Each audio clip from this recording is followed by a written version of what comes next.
hooked up our filter, we have an insulated tank that we draw off into right off the evaporator. You need a minimum of 5 gallons to run this filter, so you can't just take every draw off. We try and make a batch size. Once we've got the syrup in the tank, we take the clear hose that goes into the pump, hook it to the bottom of our tank, and then we have a bypass line going back to our hot tank so that we can get all the cold syrup out of the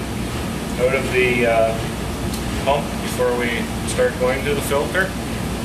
And then the output of the pump goes into the filter, the gray pressure line. And then after that, what's coming out of the filter goes into this clear plastic line, which actually looks like this originally from the package, that for filling barrels or whatever you're filling. We've actually taken it and we put it up into this line up here, and it flows back to recycle back into the hot tank. You need to recycle this syrup for a minimum of 2 minutes to get your filter coated, and you never pre-filter your syrup coming off the evaporator.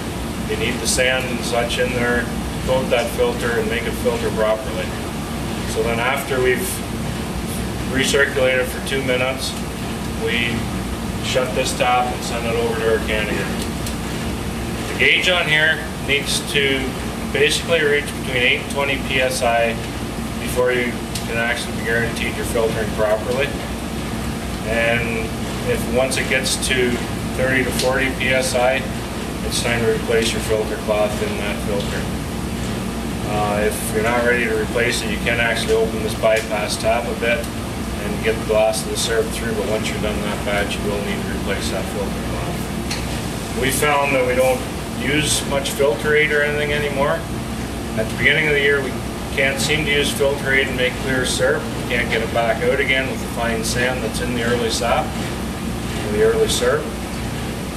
And at the end of the year, we'll use some filter aid at the first batch through the filter, just to keep everything kind of loose on that filter cloth so it doesn't stick up real tight with the first batch. So you never want to exceed 50 pounds pressure on the gauge, or you wreck the filter inside there. You could split it open.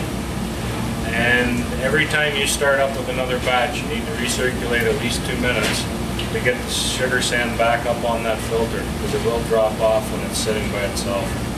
And the other thing we always try and do is drain everything out as best we can back into our tank so that we don't have a lot of cold syrup sitting in the lines and stuff.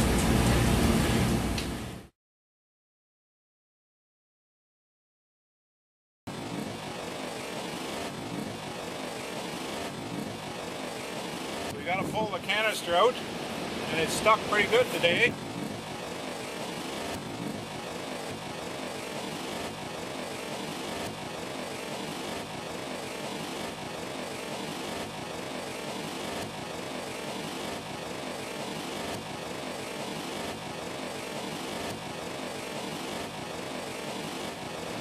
Got it loose now, so maybe it'll pull out.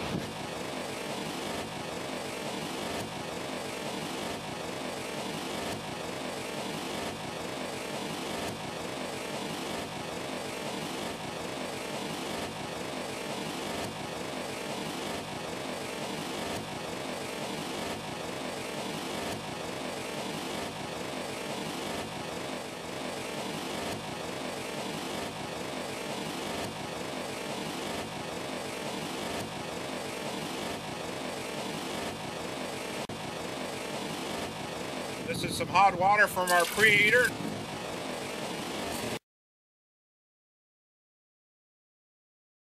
We're showing you how to put the syrup filter together. I'm Roy Martin from Royal Mar Farms, Royal Mar Maple Products, and we've used one of these filters for about 3 years now, and we like it real good.